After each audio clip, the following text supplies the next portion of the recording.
Good morning, everyone. I am Happy Sharma before you, and I welcome you all on behalf of RJ Study Point.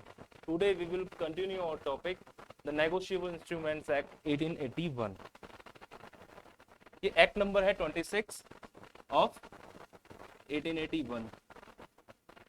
इसके बाद ascent मिली थी इसको 9 दिसंबर 1881 और date of enforcement 1 मार्च 1882. यहाँ तक हमारा रेगुलर बेसिस पे जो हम तीन चीज़ों को देखते हैं, ये हमेशा जब भी हम पढ़ेंगे रेगुलरली इन चीज़ों को फिर से लिखेंगे और फिर से इन चीज़ों को ध्यान देंगे. क्यों? प्रिलिमिनरी एग्जाम में एक क्वेश्चन आने की पूरी संभावना होती है. यहाँ से हम आगे बढ़ाएंगे आज का हमारा नेगोशिएबल इंस्ट्रूमेंट एक्ट. इसमें बेसिकली हम फोकस करेंगे अमेंडमेंट्स पे. नेगोशिएबल इंस्ट्रूमेंट्स एक्ट में जो अमेंडमेंट्स हुए और किस तरीके से जो चैप्टर 17 ने इसको ऑफेंस बनाया और उसके बाद क्रिमिनल लायबिलिटीज की प्रिस्क्राइब करने के बाद जो पर्टिकुलर प्रोविजंस इसमें आए उस चीज को आज हम डिस्कस करेंगे. तो फर्स्ट अमेंडमेंट जो इसका आया वो चैप्टर 17 था. चैप्टर 17 इसमें जोड़ा गया 1988 में, जो कि इन्फोर्स हुआ 1 अप्रैल 1989 में. चैप्टर 17 में इनिशियली जो सेक्शंस ऐड ऑन किए गए वो थे सेक्शन 138 टू 142. 138 से 142 तक सेक्शन 1988 जो कि चैप्टर 17 उसमें इनिशियली ऐड किए गए. उसके बाद जो फर्दर अमेंडमेंट आया एक्ट नंबर 55 ऑफ 2002 जो कि इन्फोर्स हुआ 6 फरवरी 2003. ये था 55 ऑफ 2002. इसमें क्या किया गया, सेक्शंस 143 टू 147 ये सेक्शंस कुछ एड ऑन किए गए. इसके बाद जो नेक्स्ट अमेंडमेंट आया वो था हमारा 15/6/15 जो कि एक ट्रिक देखी थी हमने लर्न करने की 15/6 यानी 15 जून 2015. इस अमेंडमेंट में क्या हुआ, सेक्शंस फर्दर कुछ सेक्शंस ऐड किए गए. एक्चुअली ये जो अमेंडमेंट था, ये अमेंडमेंट आया दशरथ रूप सिंह केस को रिवर्स करने के पर्टिकुलर वही उसी पर्पस पे ये जो अमेंडमेंट था वो इंट्रोड्यूस किया गया. और इसमें क्या ऐड ऑन किया गया, सेक्शन 142(2) क्लॉज 2 और इसके साथ ही इसमें सेक्शन ऐड किया गया 142A. इसके बाद जो नेक्स्ट अमेंडमेंट आया वो था हमारा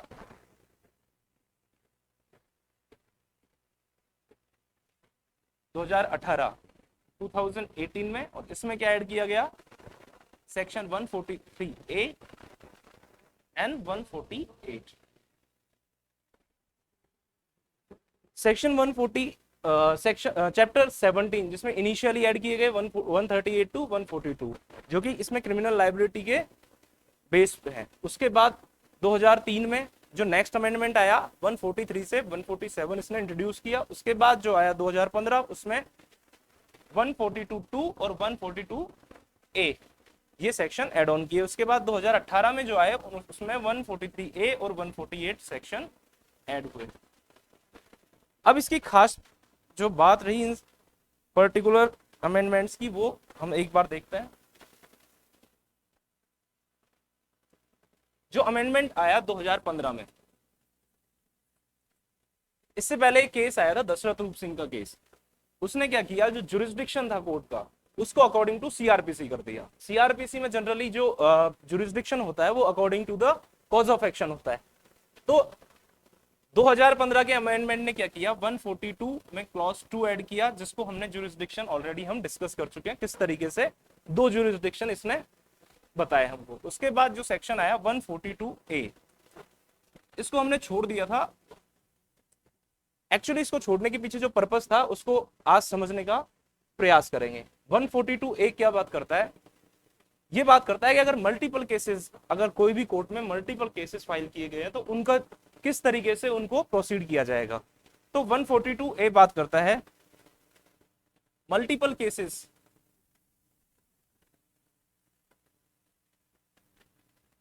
अगर किसी भी case 142A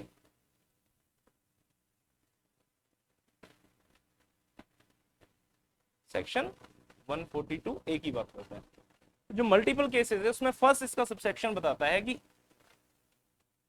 not with standing 142(2) और कोई भी केस, कोई भी जजमेंट, कोई भी ऑर्डर, कोई भी डायरेक्शन ऑफ एनी कोर्ट, इनके होते हुए भी इसको इस तरीके से माना जाएगा कि जो सेक्शन 142 क्लॉज 2 है वो पहले से ही एग्जिस्ट करता है, तो उसी के अकॉर्डिंग इसका all cases are to be transferred.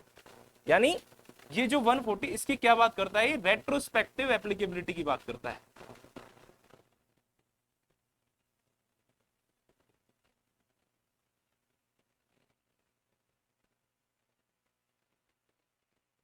ये याद रखने का एक तरीका है कि 142 क्लॉज 2 में जो जुरिस्डिक्शन बताया है वो रेट्रोस्पेक्टिवली एप्लीकेबल होगा, मतलब ऑलरेडी जो केसेस कहीं भी चल रहे हैं वो ये माना जाएगा कि ये सेक्शन वो पर्टिकुलर केस के फाइल होने से पहले ही एग्जिस्ट करता है और इसी के अकॉर्डिंग सारे जो भी केसेस हैं किसी भी कोर्ट में वो ट्रांसफर किए जाएंगे। सेकंड जो इसका सबसेक्शन बात करता है वो बात करता है कि सेम पेई एंड ड्रॉअर, सेम पेई और ड्रॉअर, इनके बीच में कोई भी जो कंप्लेंट फाइल की जाएगी फ्यूचर में, अगर ये कोई भी पर्टिकुलर ऐसा एक्ट है जो कि डिसऑनर, कोई भी चेक है जो डिसऑनर हो रहे हैं और उसके बाद फर्दर कोई इसी से ऐसे ही कोई पर्टिकुलर कंप्लेंट, ऐसे ही मामलों से रिलेटेड कोई कंप्लेंट 138 से रिलेटेड अगर कोई फाइल की जाएगी तो वो सेम कोर्ट में फाइल की जाएगी।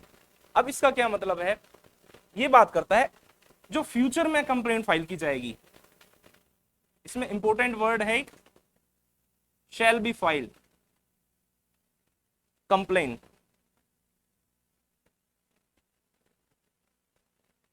सेम पेई एंड ड्रॉअर, उनके बीच में कोई भी कंप्लेंट जो फ्यूचर में शैल बी फाइल्ड, वो क्या होगी, जिस कोर्ट में फर्स्ट टाइम फाइल की गई थी उसी कोर्ट में फाइल की जाएगी।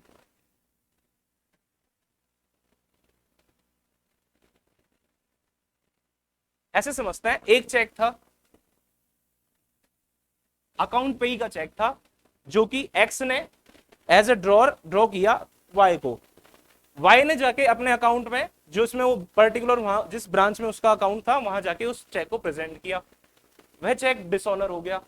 अब वाई क्या करेगा, उसका अगर जो अकाउंट था वो मान लीजिए दिल्ली में था, अब अकाउंट पे ही चेक था तो वो क्या कर सकता है, दिल्ली में भी इसका केस फाइल कर सकता है। कौन, वाई। अब बात आती है सेम ड्रॉअर एक्स और same payee Y and same drawer X. Second case, same drawer के बीच में फिर से अगर कोई फर्दर कोई कंप्लेंट फाइल करनी है, अब हो सकता है कि वो पर्टिकुलर दिल्ली में ना हो के मुंबई में हो, इसका जो एक इंसान के एक से ज्यादा भी अकाउंट हो सकता है,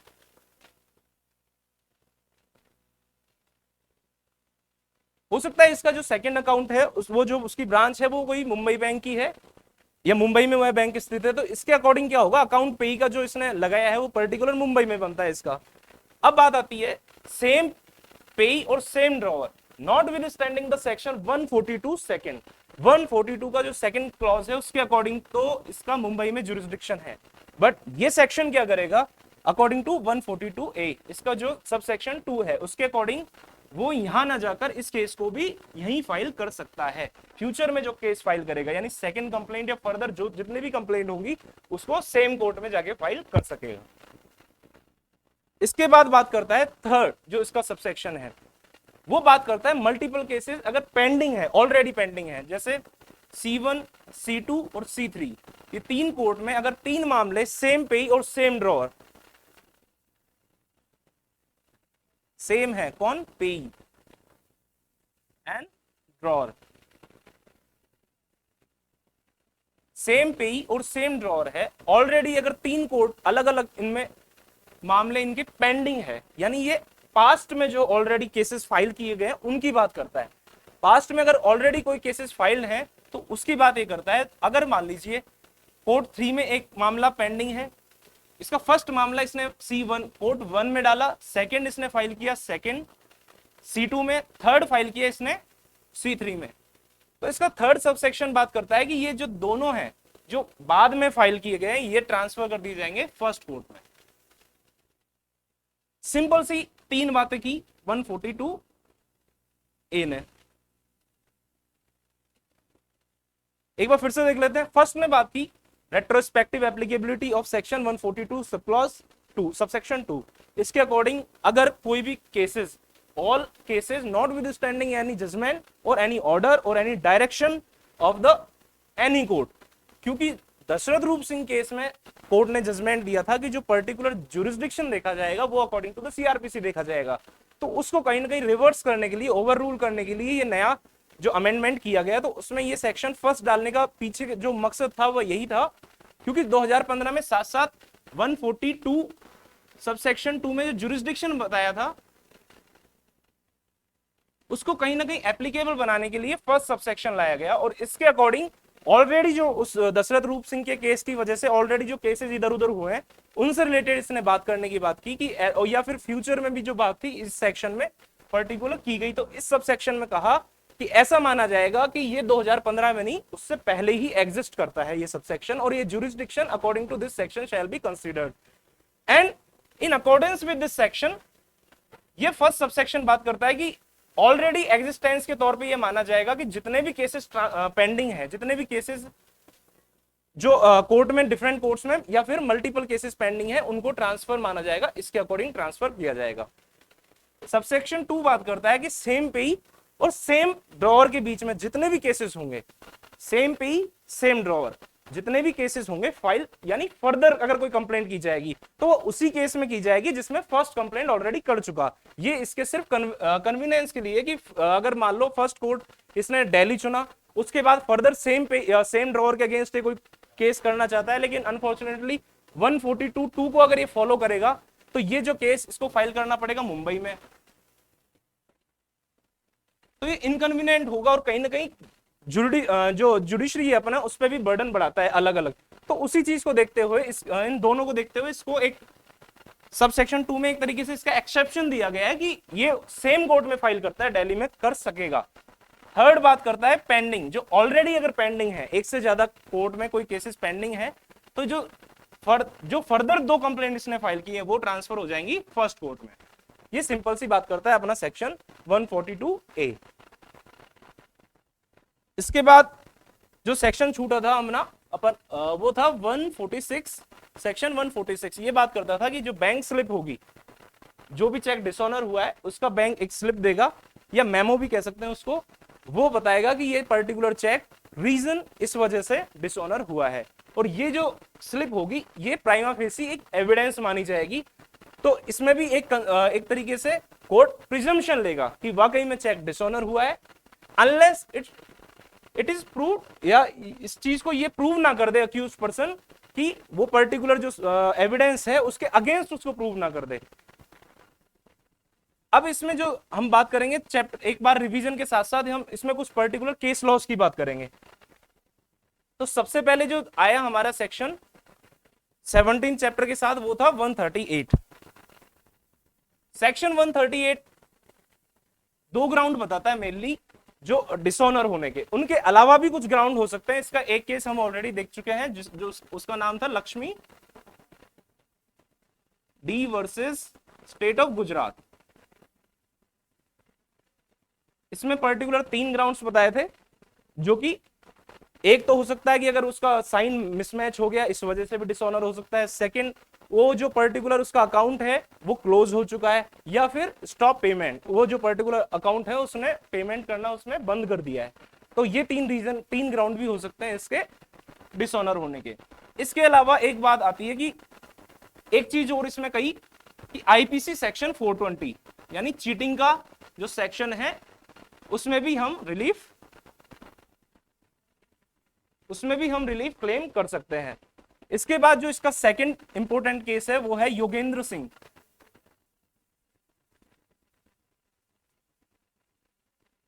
वर्सेस सावित्री पांडे।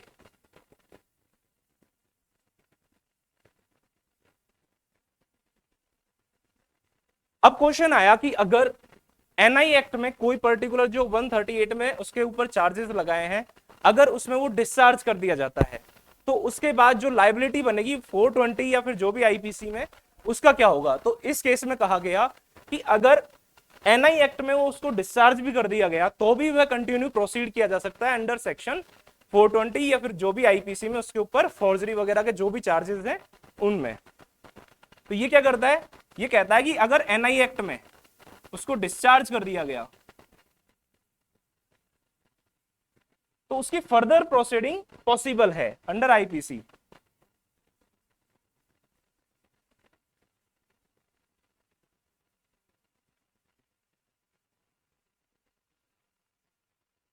इसमें अंडर आईपीसी। इसके बाद एक क्वेश्चन आता है,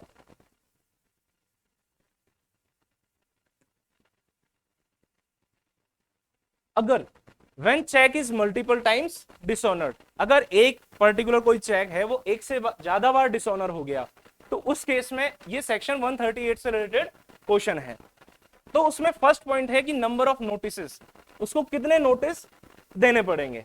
उसके बाद इसमें सेकंड है कि जो कैलकुलेशन की जाएगी वो टाइम पीरियड की वो किस तरीके से होगी। जैसे 138 में हमने देखा कि कॉज ऑफ एक्शन कब अराइज होता है, after the notice has been given and 15 days has been passed. जो 15 दिन पास हो मतलब खत्म हो चुके हैं नोटिस दिए और 15 दिन के अंदर उसने पेमेंट नहीं किया उस पर्टिकुलर चेक का, तो उस केस में क्या होता है, कॉज ऑफ एक्शन अराइज होता है। और जब कॉज ऑफ एक्शन अराइज होता है तो हम उसकी कंप्लेंट फाइल कर सकते हैं। 142 में ये बात हमने देखी थी। उसके बाद इन दोनों को सुप्रीम कोर्ट ने इस केस के बारे में बताया कि एक से ज्यादा बार अगर चेक डिसऑनर हुआ है तो उस केस में कितने तो नोटिस देने पड़ेंगे और उसके बाद जो कैलकुलेशन होगी डेज की वो कब से स्टार्ट होगी। तो इसका जो इंपॉर्टेंट केस है वो है एन परमेश्वर वर्सेस कन्नन। ये पर्टिकुलर केस में इसमें ये बात कही गई।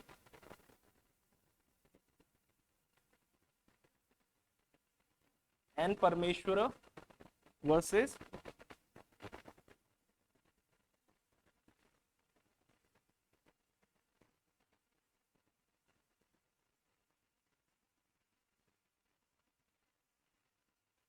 इस केस में कोर्ट ने बताया, इसका जो आंसर था फर्स्ट का वो कोर्ट ने दिया कि नंबर ऑफ नोटिसेस, तो एक नोटिस सफिशिएंट है। एक चेक मान लो एक बार डिसऑनर हुआ 15 तारीख को, एक बार डिसऑनर हुआ 16 को, तो इसमें एक ही नोटिस सफिशिएंट है, दूसरा नोटिस देने की जरूरत नहीं है। और फर्स्ट जो डिसऑनर हुआ है तभी से हम इसकी कैलकुलेशन स्टार्ट कर सकते हैं, यानी one notice sufficient.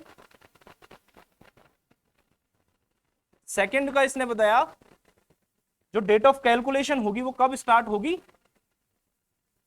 First time जो डिसऑनर हुआ है तो फर्स्ट जो नोटिस का टाइम पीरियड जो नोटिस दिया गया तब से इसकी डेट ऑफ जो इसकी कॉज ऑफ एक्शन अराइज होने के लिए जो हम गणना करेंगे कैलकुलेशन वो स्टार्ट हो जाएगी। अब बात आती है कि liability for further dishonour, second third fourth ऐसे जो बार बार डिसऑनर हो रहा है एक चेक, तो उसमें उसकी लायबिलिटी किस तरीके से डिसाइड की जाएगी। तो इसके लिए भी एक पर्टिकुलर केस में सुप्रीम कोर्ट ने एक अपना जो फैसला सुनाया उसमें बताया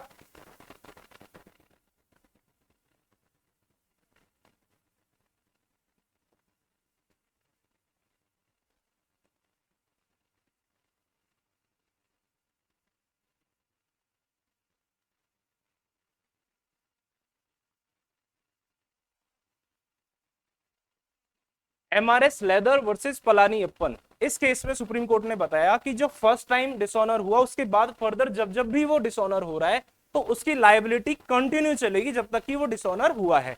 यानी फर्स्ट टाइम के लिए भी उसकी लायबिलिटी बनती है, सेकंड डिसऑनर में भी उसकी लायबिलिटी बनेगी, थर्ड फोर्थ जब भी वो जितने भी टाइम वो डिसऑनर होगा हर बार उसकी लायबिलिटी कंसीडर की जाएगी। ये केस था सुप्रीम कोर्ट का एमआरएस लेदर वर्सेस पलानी अप्पन। ये इंपॉर्टेंट केस है। इसके बाद जो इस केस पर्टिकुलर एक केस आया सुप्रीम कोर्ट का वानी एग्रो एंटरप्राइजेस, उसमें एक क्वेश्चन उसमें आया कि भाई अगर कोई भी पर्टिकुलर पर्सन है, एक पर्सन यानी एक ड्रॉअर, उसने 4 चेक सेम पेई को ड्रॉ किए, प्रॉब्लम आई नेक्स्ट कोर्ट के सामने, वो थी कि 4 चेक डिफरेंट चेक थे, वो सब डिसऑनर हो गए। और यहां पे सेम पेई एंड ड्रॉअर, 4 चेक, चारों डिसऑनर, सेम पेई सेम ड्रॉअर। अब बात आती है लाइबिलिटी की और नंबर ऑफ ट्रायल्स की और नोटिस की और कंप्लेंट्स की, कितनी तो कंप्लेंट की जाएंगी, कितनी ट्रायल पॉसिबल है। तो इस चीज का जो सुप्रीम कोर्ट ने जवाब दिया, वो पर्टिकुलर केस था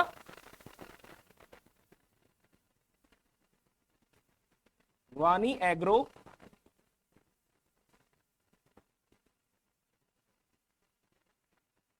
enterprises versus state of Gujarat.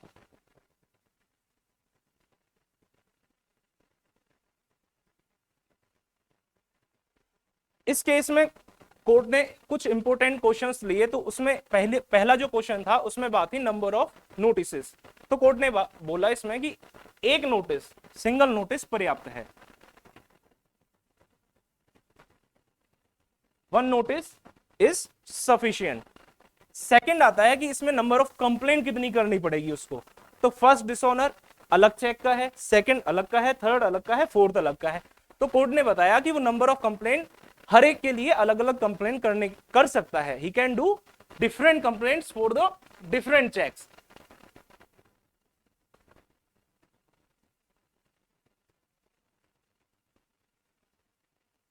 वो अलग अलग कंप्लेंट करेगा। थर्ड पॉइंट आता है इसमें नंबर ऑफ ट्रायल्स का क्या है सिस्टम। तो नंबर ऑफ ट्रायल्स के लिए हम देखते हैं इसका जो प्रोसीजर फॉलो होता है वो सीआरपीसी का फॉलो होता है, और सीआरपीसी का सेक्शन 219 इसमें रेफर किया गया। 219 के अकॉर्डिंग एक से ज्यादा केसेस अगर सेम ईयर के हैं, कोई भी पर्टिकुलर पर्सन ने ऑफेंस किया है सेम ईयर में एक से ज्यादा, लेकिन मैक्सिमम 3 ऑफेंसेस, तो उनकी ट्रायल एक साथ हो सकती है। बट यहाँ पे 4 केस थे, 4 अलग अलग चेक डिसऑनर हुए, 4 बार अलग अलग, चारों का अलग कॉज ऑफ एक्शन है, चारों की अलग अलग कंप्लेंट होगी। तो 4 इसमें ऑफेंस कंसीडर करके उसने कोर्ट का कहना था कि सिंगल ट्रायल इसमें पॉसिबल नहीं है। क्यों? जो सेक्शन 219 है उसमें उसके अकॉर्डिंग मैक्सिमम 3 जो ऑफेंसेस हैं वही कंसोलिडेट करके एक सिंगल ट्रायल पॉसिबल है। Maximum 3 offence and 1 trial. ज्यादा से ज्यादा 3 ऑफेंस को कंसोलिडेट करके एक ट्रायल पॉसिबल है, बट यहां पे टोटल है 4 ऑफेंस। तो कोर्ट का मानना था कि इसमें single trial is not possible.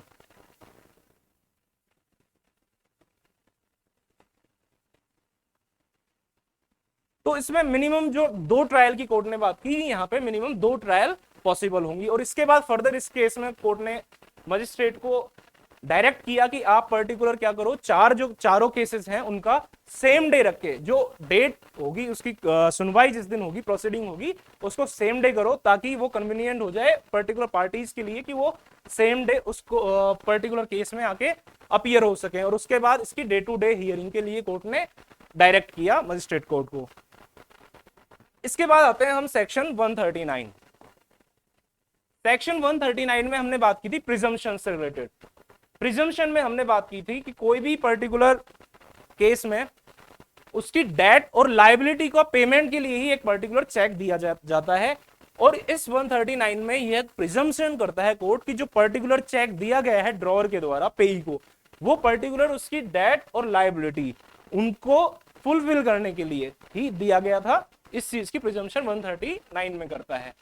अब बात आती है कि ये प्रिजम्पशन जो होती है इसको अगर डिसप्रूव करना है पर्टिकुलर जो सामने वाली पार्टी है, सामने वाली पार्टी कौन होगी? जिसको ये डिसप्रूव करना है उस प्रिजम्पशन को, तो वो पार्टी किस हद तक प्रूव करे इस चीज को इसके अगेंस्ट। तो उसका आंसर हमको दिया गया था पर्टिकुलर 139 के केस था रोहित भाई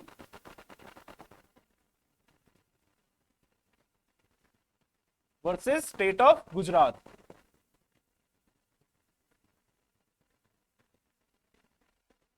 इस केस में कोर्ट ने बताया कि जो पर्टिकुलर बर्डन ऑफ प्रूफ होगा, मतलब उस पर्टिकुलर चीज को डिसप्रूव करने के लिए जो बर्डन ऑफ प्रूफ होगा वो उसको प्रूव करना पड़ेगा beyond the reasonable doubt.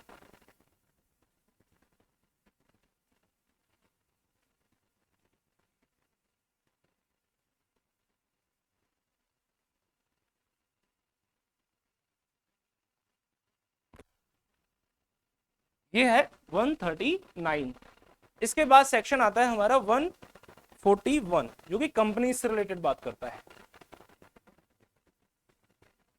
Section 141 बात करता है कि कोई भी ऑफेंस पर्टिकुलर, अगर कंपनी ने कोई पर्टिकुलर चेक ड्रॉ किया था, उस केस में अगर वो डिसऑनर हो गया तो लायबिलिटी किस तरीके से तय की जाएगी। तो इसमें फर्स्ट बात करता है कि कोई भी पर्टिकुलर पर्सन या उसका जो भी रेस्पॉन्सिबल पर्सन है उसकी लायबिलिटी किस तरीके से तय होगी।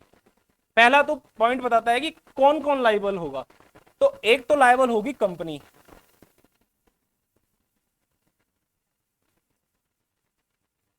सेकंड जो पर्सन लायबल होगा वो होगा उस पर्टिकुलर कंपनी का in charge,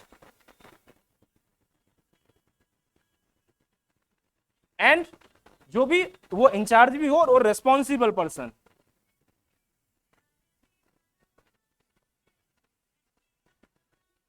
responsible person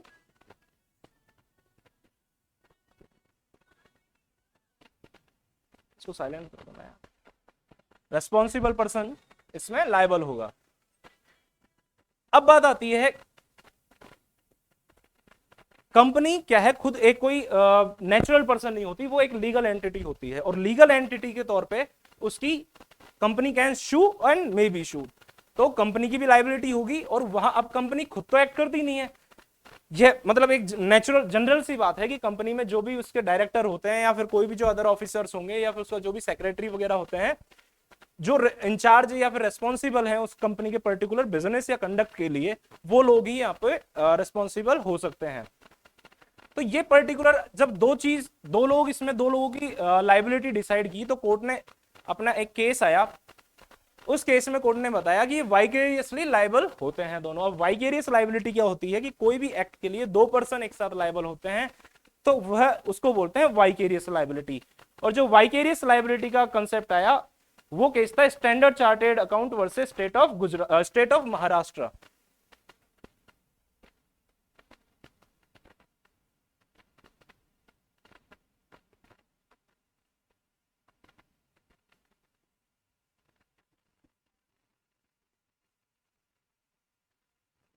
versus state of Maharashtra.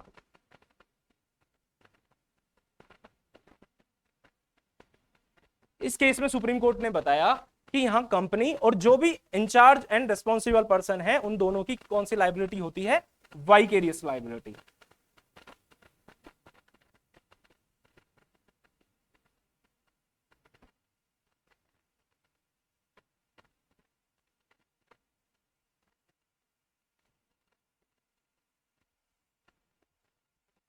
अब बात आती है एक फर्दर केस, उसमें बात की गई कि जो रेस्पॉन्सिबल पर्सन है उसका क्या, उसमें इसका पर्टिकुलर उसका क्या रोल होता है। तो उस केस में सुप्रीम कोर्ट ने कहा कि जो पर्टिकुलर पर्सन है इंचार्ज होने के साथ अगर वो रेस्पॉन्सिबल पर्सन है तभी उसकी लायबिलिटी होती है। मेयर डायरेक्टरशिप, वो सिर्फ डायरेक्टर है कंपनी का, इसी वजह से हम उसको लायबल नहीं ठहरा सकते। और ये केस कौन सा था, A K. Singhania versus A K. Singhania versus Gujarat fertilizers company. तो इस केस में कोर्ट ने कहा कि कोई पर्टिकुलर पर्सन मेयरली वो डायरेक्टर है, इसी वजह से हम उसको रिस्पॉन्सिबल करार नहीं दे सकते, इसके लिए उसका रिस्पॉन्सिबल पर्सन होना भी जरूरी है।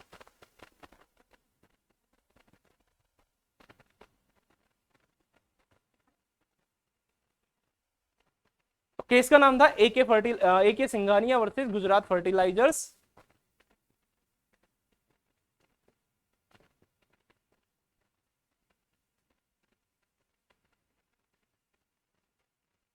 ए.के. सिंघानिया वर्सेस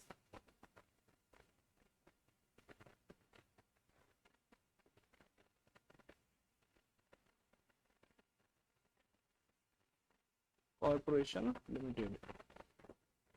इस केस में क्या कहा, इस केस में कहा गया कि मेयरली अगर कोई पर्सन डायरेक्टर है,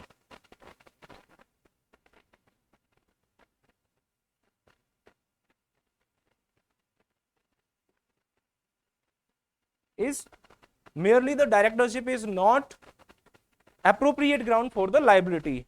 It must be responsible as to the company. और इस केस में साथ में standard chartered bank versus state of Maharashtra में दोनों को वाइकेरियसली लायबल कर दिया गया। इसके बाद हमारा जो सेकंड सबसेक्शन बात करता है वह बात करता है कि कोई भी गवर्नमेंट पोस्ट पे, यानी एक्स ऑफिशियो, एक वर्ड है एक्स ऑफिशियो जो कि हमारे कॉन्स्टिट्यूशन में है। एक्स ऑफिशियो का मतलब होता है जैसे हमारे वाइस प्रेसिडेंट होते हैं, वो एक्स ऑफिशियो जो अपर हाउस है उसके चेयरमैन होते हैं, यानी जो भी वाइस प्रेसिडेंट होगा वो अपर हाउस का चेयरपर्सन होगा। तो इस तरीके से एक्स ऑफिशियो का मतलब होता है कि वह पर्टिकुलर पोस्ट पे है, इसी वजह से वह दूसरा उसको काम दिया जाता है या उसको संभालना पड़ता है। तो कोई भी गवर्नमेंट एम्प्लॉय, किसका, सेंट्रल गवर्नमेंट का as well as state government का, सेंट्रल गवर्नमेंट या फिर स्टेट गवर्नमेंट का कोई भी एम्प्लॉय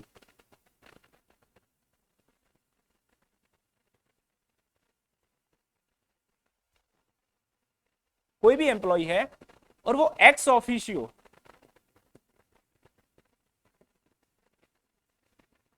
क्या है, उस कंपनी का पर्टिकुलर डायरेक्टर है, तो उनकी रेस्पॉन्सिबिलिटी सिर्फ डायरेक्टर इसका जो डायरेक्टर होने से उसकी रेस्पॉन्सिबिलिटी तय नहीं की जा सकती, तो ही इज नॉट रेस्पॉन्सिबल।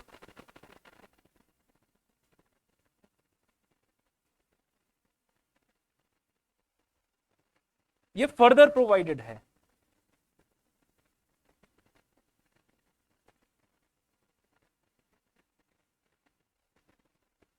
जो सबसेक्शन 141 का सबसेक्शन 1 है उसमें पहला प्रोविजन उसकी ये बात करता है कि जो भी वहां पे डायरेक्टर या फिर जो भी इंचार्ज पर्सन था, अगर कोई भी पर्टिकुलर एक्ट हुआ है जो उसकी नॉलेज में नहीं है,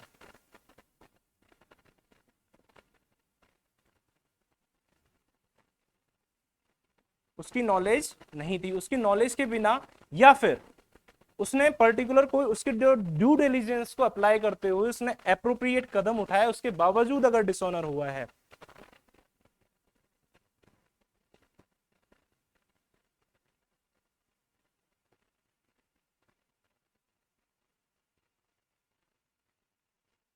आप जो पर्टिकुलर डिसऑनर हुआ है वो ना ही तो उसकी नॉलेज में था, और आफ्टर द ड्यू डिलिजेंस उसके जो उसने एप्रोप्रिएट जो भी कदम उठा सकता था उसके बावजूद अगर वो पर्टिकुलर एक्ट हुआ है, तो उस केस में उस डायरेक्टर की रेस्पॉन्सिबिलिटी नहीं होती, ही इज नॉट रेस्पॉन्सिबल।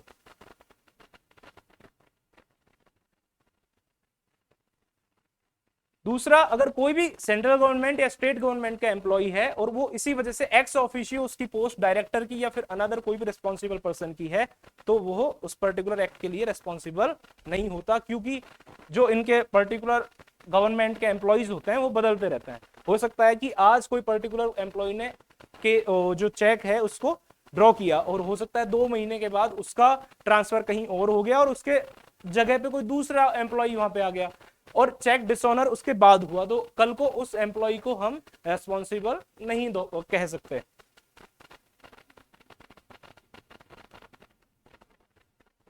तो ये था केस हमारा जिसमें बात की गई, और जो सेक्शन 141 था उसमें इस चीज की बात की गई। उसके बाद इसमें बात आती है जो सेक्शन है पर्टिकुलर 146 हमने देख लिया, 147 भी हमने देख लिया, 143, 144 और 140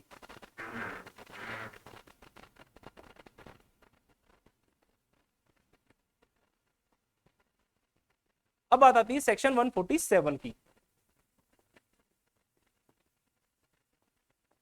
जो कि बात करता है कंपाउंडेबिलिटी की।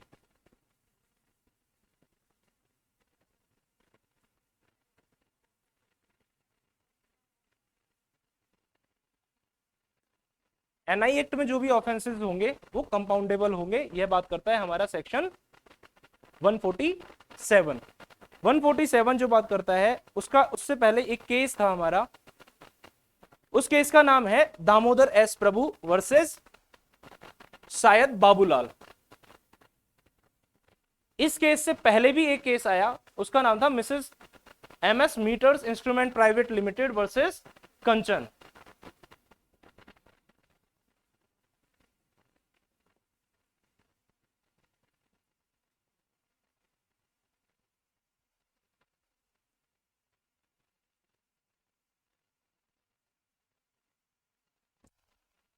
इस केस में कोर्ट ने क्या कहा, इस केस में कोर्ट ने कहा कि जो भी NI एक्ट से रिलेटेड जो भी केसेस हैं उनको हम लोक अदालत में ले जा सकते हैं और वो सब कंपाउंडेबल नेचर के हैं।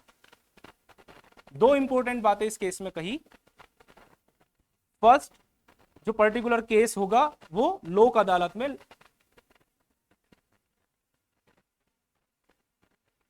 ले जाया जा सकता है। सेकंड, वो पर्टिकुलर केस कोई भी हो NI एक्ट में वो कंपाउंडेबल नेचर का होता है। इसी जो ये पर्टिकुलर इसमें ये बात कही गई, कहीं ना कहीं उसी के बाद 2015 में हमारे लेजिस्लेचर ने ये ध्यान रखते हुए सेक्शन 147 में कंपाउंडेबिलिटी का एक प्रोविजन इसमें डाला NI एक्ट में। इसके बाद जो हमारा केस आया वो था केस का नाम था, अभी देखा हमने, एस प्रभु, दामोदर दास प्रभु, जिसको शॉर्ट फॉर्म में लिखते हैं DS प्रभु वर्सेस दामोदर S प्रभु वर्सेस सैयद बाबूलाल। कहीं कहीं ये बाबालाल लिखा हुआ है, कुछ बुक्स में इसका नाम है बाबूलाल, तो फिलहाल हम इसको कंसीडर करते हैं बाबूलाल। DS प्रभु, सैयद बाबूलाल। सबसे पहले केस आया, उसमें बात की गई MS एंटरप्राइजेस वाला केस था, उसमें कहा गया कि जो NI एक्ट में जितने भी प्रोविजंस हैं यानी जो भी ऑफेंसेस हैं उनको लोक अदालत में लिया जा सकता है, और लोक अदालत में ले जाने के अलावा सारे ऑफेंस कंपाउंडेबल हैं। कंपाउंडेबल नेचर है तो फिर आता है DS प्रभु वर्सेस सैयद बाबूलाल का केस। इसमें क्या किया, इसमें कुछ गाइडलाइंस दी गई।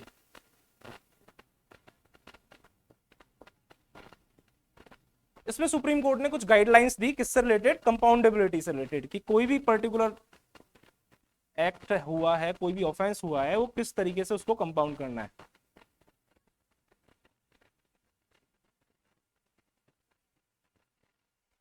कंपाउंडेबिलिटी से रिलेटेड कुछ गाइडलाइंस इस केस में पर्टिकुलर दी गई। अब बात आती है कि कोई पर्टिकुलर एक्ट है वो इस तरीके का है कि कोई भी केस लोक अदालत में तो ले जाया गया। अब लोक अदालत ने कुछ ऐसा ऑर्डर दिया कि पर्टिकुलर अमाउंट या जो पर्टिकुलर चेक है उसको आप लोक अदालत में जमा कीजिए। अब कोई पर्टिकुलर चेक किसी ने, ड्रॉवर ने लोक अदालत में दिया और उसके बाद वह फिर से अगर वो डिसऑनर हो गया तो उसका क्या किया जाए। फिर से समझिए इस चीज को, दो लोग आपस में, उनके बीच में प्रोसीडिंग स्टार्ट हुई, उसके बाद उसको लोक अदालत में ले जाया गया। लोक अदालत में ले जाने के बाद लोक अदालत ने फैसला दिया कि आप इस अमाउंट का एक और चेक दे दीजिए, किसके फेवर में, पेई के फेवर में। ड्रॉवर ने एक और चेक इशू किया, एक और चेक जब इशू किया उसको लोक अदालत ने कहा कि आप हमारे पास इसको जमा कीजिए। जब लोक अदालत के पास उस पर्टिकुलर चेक को जमा किया, अब फिर से वह डिसऑनर हो गया। इस केस में क्या किया जाएगा, तो इसका जो केस आया उसमें सुप्रीम कोर्ट ने कहा कि पूरी प्रोसीडिंग फर्दर उसी तरीके से की जा सकती है जैसे कि पहले जो डिसऑनर हुआ था, जो भी सेक्शन 138 के अकॉर्डिंग उसकी लायबिलिटी तय की जा सकती है। तो ये केस था अरुण कुमार वर्सेस अनीता मिश्रा।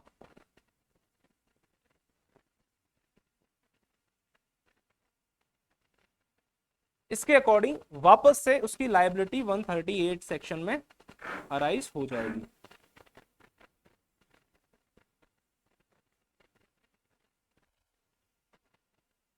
इसके बाद जो पर्टिकुलर केसेस सुप्रीम कोर्ट के आए वो डिफरेंट सिनेरियो में डिफरेंट जो प्रॉब्लम्स हमने फेस की या अलग अलग जो भी क्वेश्चन ऑफ लॉ आए उनको सॉल्व करते हुए सुप्रीम कोर्ट ने अलग अलग जजमेंट दिए। लेकिन ये जो इंपॉर्टेंट केसेस हमने पढ़े ये पर्टिकुलर सेक्शन वाइज भी और कुछ जो पर्टिकुलर क्वेश्चन ऑफ लॉ उससे संबंधित थे। अब इसके अलावा कुछ फैक्ट्स की बात होती है, उससे रिलेटेड केसेस आते रहते हैं। मेनली जो हम पढ़ते हैं वो होता है क्वेश्चन ऑफ लॉ से रिलेटेड। जो इंपॉर्टेंट केस लॉज हमको पढ़ने होते हैं वो होते हैं क्वेश्चन ऑफ लॉ से रिलेटेड। अब बात आती है क्वेश्चन ऑफ लॉ और क्वेश्चन ऑफ फैक्ट में क्या डिफरेंस होता है। क्वेश्चन ऑफ लॉ का मतलब होता है कि पर्टिकुलर उस चीज का आंसर लॉ से ही दिया जा सकता है या फिर लॉ में ही मिलता है, और फैक्ट का मतलब होता है कि पर्टिकुलर जो केस है उसमें फैक्ट वेरी कर सकते हैं, उन फैक्ट्स के अकॉर्डिंग केस वो जो कोर्ट होता है वो पर्टिकुलर अपना माइंड अप्लाई करके अपने डिस्क्रिप्शन के अकॉर्डिंग वो पर्टिकुलर लॉ अप्लाई करके उसको डिसाइड करता है। तो दो तरीके से क्वेश्चंस होते हैं, तो कोर्ट क्वेश्चन ऑफ लॉ यहाँ पे इंपॉर्टेंट होता है। कुछ पर्टिकुलर केसेस में क्वेश्चन ऑफ फैक्ट्स का भी, अगर जैसे एक पर्टिकुलर कोई भी केस था उसी के जैसा कोई दूसरा भी केस आता है तो उस केस में उस पर्टिकुलर फैक्ट्स में अगर कोई पर्टिकुलर केस डिसाइड हो रखा है तो उस चीज का हम आगे भी रेफरेंस दे सकते हैं। तो इसी के साथ हमारा एनआई एक्ट कंप्लीट है। हमने पर्टिकुलर हर सेक्शन का यहाँ पे देखा, 138 से 148 हर सेक्शन को हमने डिस्कस किया। उसके अलावा जो इंपॉर्टेंट केस लॉस थे सेक्शन वाइज भी हमने देख लिए। इसके बाद इसकी जो इन्फोर्समेंट डेट थी वो भी हमने देखी, इसका एक्ट नंबर भी देख लिया जो इंपॉर्टेंट प्री के अकॉर्डिंग इंपॉर्टेंट है। उसके बाद इसका 138 में डिसऑनर हुआ, उसमें 2 ग्राउंड थे। उसके बाद जो Lakshmi D versus state of Gujarat का केस था उसमें हमने 3 ग्राउंड उसमें देखे। 420 में आईपीसी की इसकी पर्टिकुलर जो भी लाइबिलिटी तय की जा सकती है उसकी बात की। उसके अलावा योगेंद्र सिंह वाले केस में भी हमने देखा कि पर्टिकुलर अगर डिस्चार्ज किया गया एनआई एक्ट में तो उसके बावजूद आईपीसी में उसकी लाइबिलिटी तय की जा सकती है। इसके बाद आता है 139 में प्रिजम्पशन की बात थी। प्रिजम्पशन के केस में भी हमने देखा एक केस रोहित भाई वर्सेस स्टेट ऑफ गुजरात वाला जो केस था उसमें सुप्रीम कोर्ट ने क्लियर किया बियॉन्ड द रीजनेबल डाउट, उसमें जो पर्टिकुलर उसको प्रूव करना पड़ेगा, यानी जो बर्डन ऑफ प्रूफ होगा वो बियॉन्ड द रीजनेबल डाउट होगा।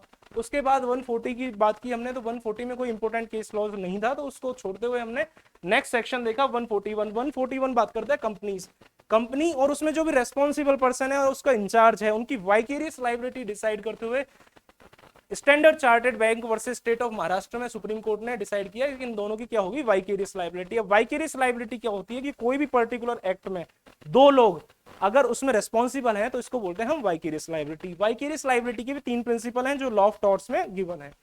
इसके बाद आती है बात वो पर्टिकुलर उसमें एक और केस आता है ए के सिंघानिया का, A K Singhania versus Gujarat fertilizers corporation limited. उसमें बात की गई कि जो भी कंपनी है उसमें अगर कोई पर्टिकुलर पर्सन डायरेक्टर है तो सिर्फ डायरेक्टर होना ही पर्याप्त नहीं है उसकी लाइबिलिटी के लिए, उसमें उसकी रेस्पॉन्सिबिलिटी भी होनी चाहिए, वो पर्टिकुलर जो एक्ट हुआ है। इसके अलावा 141 में हमने देखा कि कोई भी डायरेक्टर है या जो रेस्पॉन्सिबल पर्सन है उसकी नॉलेज के बिना ही अगर कोई पर्टिकुलर चेक डिसऑनर हो गया तो उसकी लाइबिलिटी तय उस कंडीशन में नहीं की जा सकती। उसके अलावा इसमें ये बात भी हमने देखी कि जो पर्टिकुलर सेंट्रल गवर्नमेंट या स्टेट गवर्नमेंट का कोई एम्प्लॉय है और इसी वजह से एक्स ऑफिशियो वो उसका डायरेक्टर है, अब इसी वजह से सिर्फ उसकी लाइबिलिटी उस पर्टिकुलर एक्ट इस एनआई एक्ट में तय नहीं की जा सकती। इसके बाद हमने इसमें देखा कि जो सेक्शन 142 है, 142 का हमने लास्ट क्लास में डिस्कस कर चुके थे। उसमें उसका जुरिस्डिक्शन वगैरह, कंप्लेंट से रिलेटेड, कॉज ऑफ एक्शन से अराइज कैसे होता है उससे रिलेटेड, कौन सा कोर्ट उसमें कॉम्पिटेंट है उसको कॉग्निजेंस लेने के लिए, उसको हम डिस्कस कर चुके हैं जो कि JM1 और MM होता है। उसके बाद 2 तरीके से उसका जुरिस्डिक्शन डिसाइड होता है, सेकंड सबसेक्शन में हम ऑलरेडी इस चीज को पढ़ चुके हैं। उसके बाद 142A आज हमने डिस्कस किया। 142A में हमने सिंपली देखा 142 में मल्टीपल केसेस अगर फाइल हो रखे हैं ऑलरेडी कोई कोर्ट में, और यह क्यों आया 2015 में जो अमेंडमेंट हुआ उससे 142A और 142 सबसेक्शन 2 अमेंड करके उसको ऐड किया गया एनआई एक्ट में। और उसको ऐड करने के पीछे जो मकसद था वह दशरथ रूप सिंह के केस में जो कोर्ट का फैसला आया था कहीं ना कहीं उसको रिवर्स करने के लिए दोनों सेक्शन इसमें ऐड किए गए। अब 142A पर्टिकुलर मल्टीपल केसेस की बात करता है। फर्स्ट, अगर ऑलरेडी कोई केसेस हैं वो पर्टिकुलर किसी भी कोर्ट में चल रहे हैं तो ये माना जाएगा कि 142 सबसेक्शन 2 में जो जुरिस्डिक्शन बता रखा है एनआई एक्ट में, वह जब से एनआई एक्ट इन्फोर्स हुआ है, इन्फोर्स कब हुआ है 1 मार्च 1982,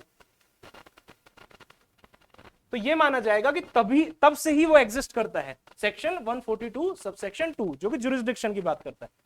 इसके बाद जो सेकंड सबसेक्शन था वो बात करता था कि फर्दर कंप्लेंट जो पेई ड्रॉअर के अगेंस्ट करेगा वो सेम ड्रॉई और सेम पेई, उसके केस में अगर बार बार डिसऑनर हो रहा है फ्यूचर में तो जो फर्दर कंप्लेंट की जाएगी वह उसी के कोर्ट में कर सकता है जिसमें वो फर्स्ट कोर्ट जो उसने फर्स्ट कोर्ट उसका लगता था 142(2) के अकॉर्डिंग। पहली कंप्लेंट में, तो उसी में फर्दर कंप्लेंट भी वो फाइल कर सकेगा। जो थर्ड बात करता है वो बात करता है कि मल्टीपल केसेस ऑलरेडी पेंडिंग है, सेकंड बात करता है फ्यूचर की, और थर्ड बात कर रहा है कि जो पास्ट में ऑलरेडी उसमें पर्टिकुलर कोई एक से ज्यादा कोर्ट्स में कोई पेंडिंग मामले हैं, तो जो फर्दर दूसरा तीसरा चौथा या जो भी कोर्ट है उनके केसेस को ट्रांसफर कर दिया जाएगा फर्स्ट वाले केस में। कब? पेई भी सेम है और ड्रॉअर भी सेम है। उसके बाद आज हमने देखा जो केस था अरुण कुमार वर्सेस अनीता मिश्रा, इस केस में भी हमने कुछ बात करी कि जो लाइबिलिटी होगी किस तरीके से तय की जाएगी। अगर लोक अदालत में कोई पर्टिकुलर चेक गया, उसके बावजूद अगर वो डिसऑनर हो जाता है, तो इस केस में हमने देखा कि वो 138 में जिस तरीके से पूरी प्रोसीडिंग पहले स्टार्ट की गई है उसी तरीके से प्रोसीडिंग स्टार्ट होगी। उसके अलावा हमने देखा कि एक ही चेक है वो बार बार मल्टीपल टाइम्स अगर वो डिसऑनर हो चुका है, तो मल्टीपल टाइम अगर वो डिसऑनर हो रहा है एक ही केस एक ही पर्टिकुलर चेक, तो उस केस में नंबर ऑफ नोटिस की हमने बात की। उसके अलावा हमने देखा पर्टिकुलर उसमें कैलकुलेशन ऑफ टाइम पीरियड किस तरीके से किया जाएगा। उसके अलावा जो लाइबिलिटी होगी फर्दर डिसऑनर उसकी हमने बात की। तो इसमें जो केस था एन परमेश्वर उन्नी वर्सेस जी कनन, तो इस केस में हमने देखा कि किस एक जो सफिशिएंट होता है नोटिस, उसके अलावा कैलकुलेशन उस टाइम पीरियड से जो 15 डेज का नोटिस के बाद होता है, तब उसके एंड होते ही कॉज ऑफ एक्शन अराइज होगा, वहीं से इसकी गणना शुरू हो जाएगी, कैलकुलेशन स्टार्ट हो जाएगी। उसके अलावा हमने देखा कि एक से ज्यादा अगर केसेस हैं तो उस केस में एक से ज्यादा चेक हैं, 4 चेक थे एक पर्टिकुलर केस में, चारों डिसऑनर हो गए, तो उस केस में क्या किया गया, तो उसका भी हमने डिस्कस किया। उसके अलावा सेक्शन 219 जो सीआरपीसी बात करता है केस को कंसोलिडेट करने का, तो एनआई के केस में क्या होता है, जो पर्टिकुलर 4 चेक थे 4 बार डिसऑनर हुए, तो 219 जो सेक्शन है सीआरपीसी का वो बात करता है कि मैक्सिमम 3 केस ही एक साथ कंसोलिडेट किए जा सकते हैं। तो 4 का क्या किया जाए, 4 का किया जाए कि मिनिमम 2 ट्रायल एक साथ की जाए, तो 2 ट्रायल एक साथ संभव है। उसके बाद आती है बात नंबर ऑफ कंप्लेंट की, तो 4 अलग अलग केस डिसऑनर हुए हैं, तो मैक्स मतलब 4 बार ही उसमें कंप्लेंट फाइल की जा सकती है, सुप्रीम कोर्ट ने अलाउ कर दिया। उसके बाद जो हमने देखा वो देखा रोहित भाई वर्सेस स्टेट ऑफ गुजरात की हमने बात कर ली, बियॉन्ड रीजनेबल डाउट। उसके बाद आता है वाइकेरियस लायबिलिटी हमने देख लिया, कंपाउंडेबिलिटी की बात आती है। कंपाउंडेबिलिटी में बात आती है meters MS meters private limited versus Kanchan, इसमें बात आती है कि कोई भी पर्टिकुलर केस है लोक अदालत में लिया जा सकता है और कंपाउंडेबल नेचर का होगा।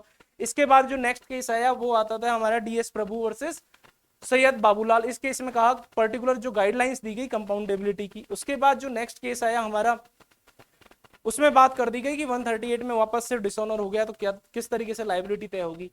इसी के साथ NI act particular section wise और केस वाइज हमने कंप्लीट किया। Thanks a lot, have a nice day.